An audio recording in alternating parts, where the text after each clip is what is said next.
Hello, my name is Jeanette Brown.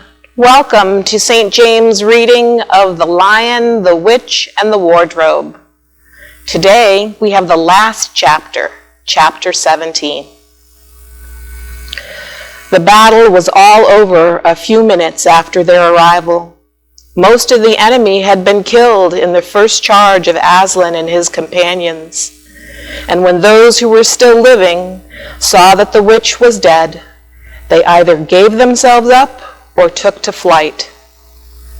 The next thing that Lucy knew was that Peter and Aslan were shaking hands. It was strange to her to see Peter looking as he looked now. His face was so pale and stern, and he seemed so much older. It was all Edmund's doing, Aslan, Peter was saying. We'd have been beaten if it hadn't been for him. The witch was turning our troops into stone right and left, but nothing would stop him. He fought his way through 3 ogres to where she was just turning one of your leopards into a statue. And when he reached her, he had the sense to bring his sword smashing down on her wand instead of trying to go for her directly and simply being made a statue himself for his pains. That was the mistake all the rest were making. Once her wand was broken, we began to have some chance. If we hadn't lost so many already. He was terribly wounded. We must go and see him. They found Edmund in charge of Mrs. Beaver, a little way back from the fighting line. He was covered with blood. His mouth was open, and his face a nasty green color. "Quick, Lucy," said Aslan. And then almost for the first time, Lucy remembered the precious cordial that had been given her for a Christmas present. Her hands trembled so much she could hardly undo the stopper. But she managed it in the end and poured a few drops into her brother's mouth. "There were other people wounded," said Aslan, while she was still looking eagerly into Edmund's pale face and wondering if the cordial would have any result. "Yes, I know," said Lucy crossly. "Wait a minute." "Daughter of Eve," said Aslan in a graver voice, "others are also at the point of death. Must more people die for Edmund?" "I'm sorry, Aslan," said Lucy, getting up and going with him. And for the next half hour they were busy, she attending to the wounded while he restored those who had been turned into stone. When at last she was free to come back to Edmund, she found him standing on his feet, and not only healed of his wounds, but looking better than she had ever seen him look. Oh, for ages. In fact, ever since his first term at that horrid school, which was where he had begun to go wrong. He'd become his real old self again and could look you in the face. And there on the field of battle, Aslan made him a knight.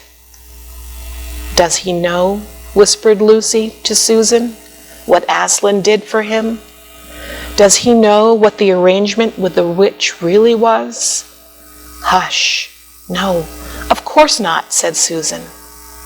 "Oughtn't he be told?" said Lucy. "Oh, surely not," said Susan. "It would be too awful for him.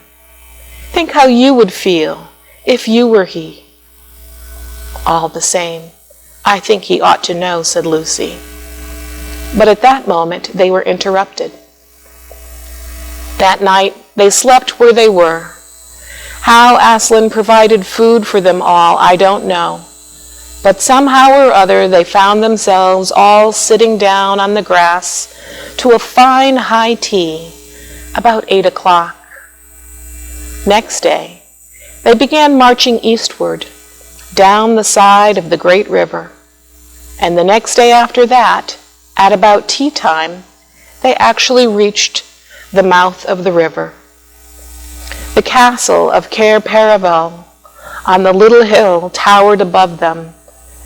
Before them were the sands with rocks and little pools of salt water and seaweed and the smell of the sea, and long miles of bluish-green waves breaking forever and ever on the beach. And oh, the cry of the seagulls. Have you heard it? Can you remember? That evening, after tea, the 4 children all managed to get down to the beach again and get their shoes and stockings off and feel the sand between their toes.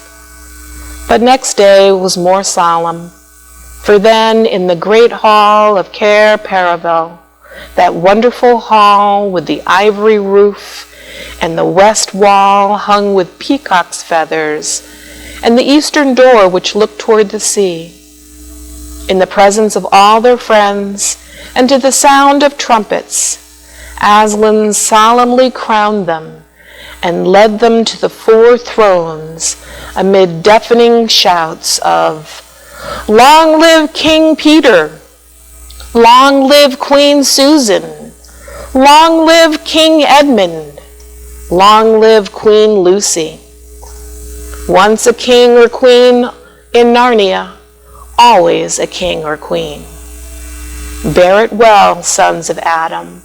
Bear it well, daughters of Eve," said Aslan. And through the eastern door, which was wide open, came the voices of the mermen and the mermaids swimming close to shore and singing in honor of their new kings and queens. So the children sat on their thrones, and scepters were put in their hands, and they gave rewards and honors to all their friends, to Tumnus the fawn, and to the beavers, and the giant rumblebuffin, to the leopards, and the good centaurs, and the good dwarves, and to the lion. And that night there was a great feast in Cair Paravel, and revelry and dancing, and gold flashed and wine flowed, and answering to the music inside. But stranger, sweeter, and more piercing came the music of the sea people. But amid all this rejoicing, Aslan himself quietly slipped away. And when the king and the queens noticed that he wasn't there, they said nothing about it. For Mr. Beaver had warned them. "He'll be coming and going," he said. "One day you'll see him, and another you won't. He doesn't like being tied down, and of course he has other countries to attend to. It's quite all right. He'll often drop in, only you mustn't press him. He's wild, you know, not like a tame lion."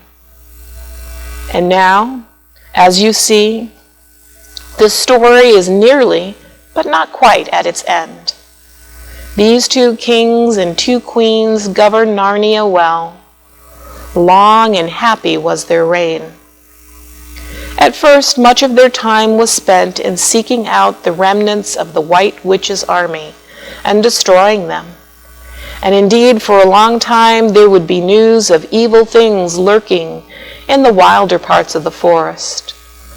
A haunting here and a killing there, a glimpse of a werewolf one month and a rumor about a hag the next. But in the end, all that foul brood was stamped out, and they made good laws and kept the peace and saved good trees from being unnecessarily cut down, and liberated young dwarfs and young satyrs, being sent to school, and generally stopped busybodying interferers, and encouraged ordinary people who wanted to live and let live. And they drove back the fierce giants, quite a different sort from giant Rumblebuffin, on the north of Narnia, when those ventured across the frontier. And they entered into friendship and alliances with countries beyond the sea, and paid them visits of state, and received visits of state from them. And they themselves grew and changed as the years passed over them.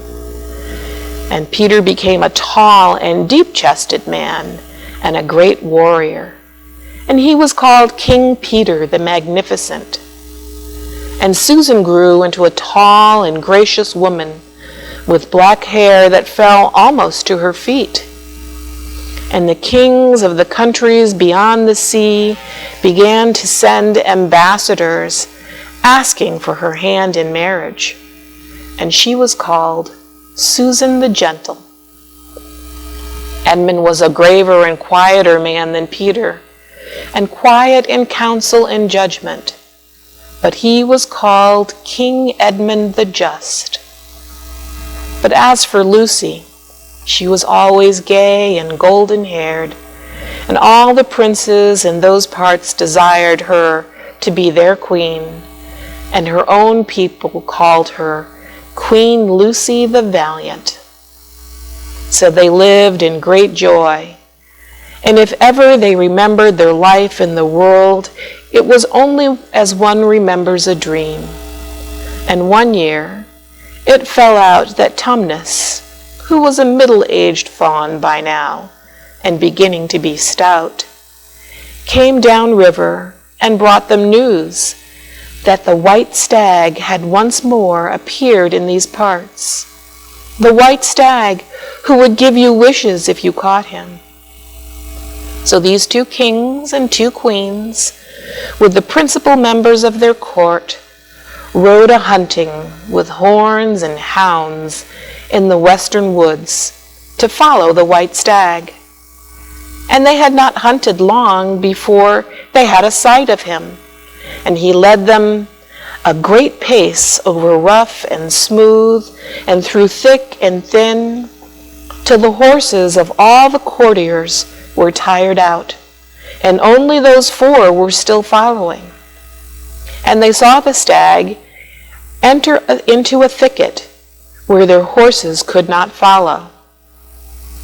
Then said King Peter, for they talked in quite a different style now, having been kings and queens for so long, "Fair consorts, let us now alight from our horses and follow this beat into the thicket, for in all my days I never hunted a nobler quarry."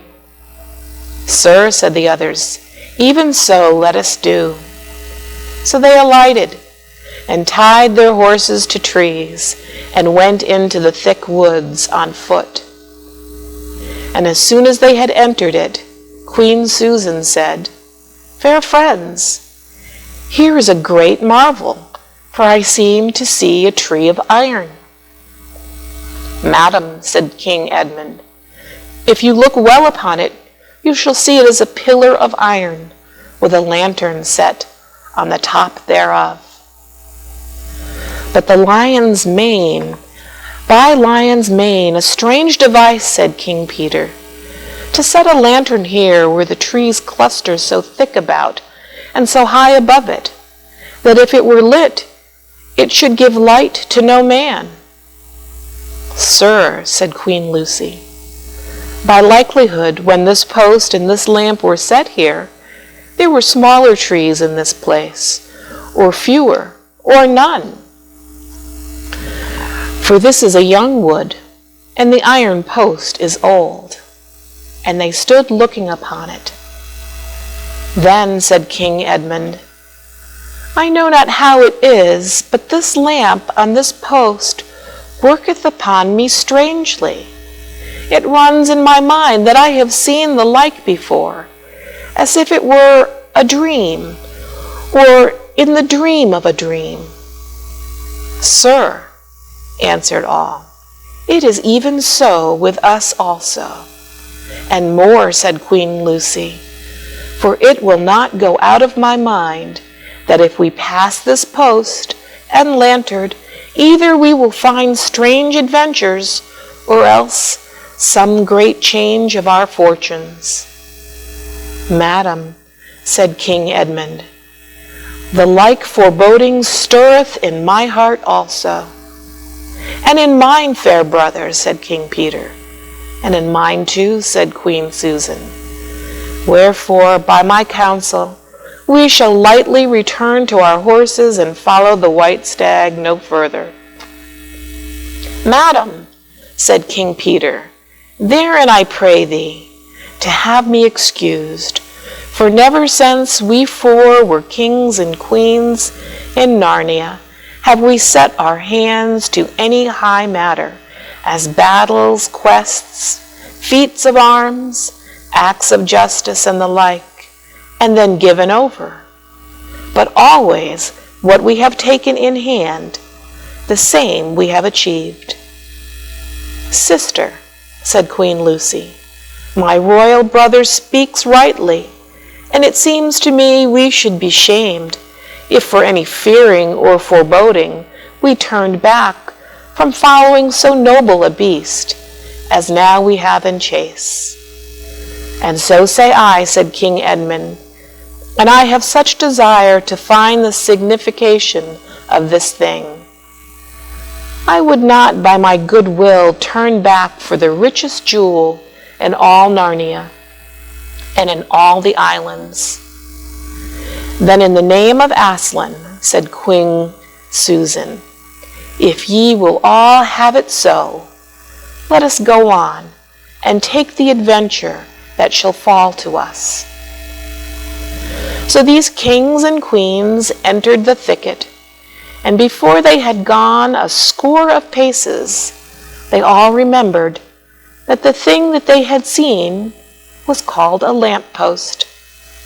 And before they had gone 20 more, they noticed that they were making their way not through branches, but through coats. And the next moment, they all came tumbling out of the wardrobe door and into the empty room, and they were no longer kings and queens in their hunting array, but just Peter, Susan, Edmund, and Lucy in their old clothes. It was the same day, and the same hour of the day on which they had all gone into the wardrobe to hide. Mrs. Macready and the visitors were still talking in the passage, but luckily they never came into the empty room, and so the children weren't caught. And that would have been the very end of the story, if it hadn't been that they felt they really must explain to the professor why 4 of the coats out of his wardrobe were missing. And the professor, who was a very remarkable man, didn't tell them not to be silly or not to tell lies, but believed the whole story. "No," he said, "I don't think it will be any good trying to go back through the wardrobe door to get the coats. You won't get into Narnia again by that route. Nor would the coats be much use to you now if you did, eh? What's that? Yes, of course you'll get back to Narnia again someday. Once a king of Narnia, always a king of Narnia. But don't go trying to use the same route twice. Indeed, don't try to get there at all. It'll happen when you're not looking for it. And don't talk too much about it among yourselves, and don't mention it to anyone else, unless you find that they've had adventures of the same sort themselves." "What's that? How will you know?" "Oh, you'll know all right. Odd things they say, even their looks, will let the secret out. Keep your eyes open. Bless me, what do they teach them in these schools?" And that is the very end of the adventure of the wardrobe. But if the professor was right, it was only the beginning of the adventures of Narnia. The end.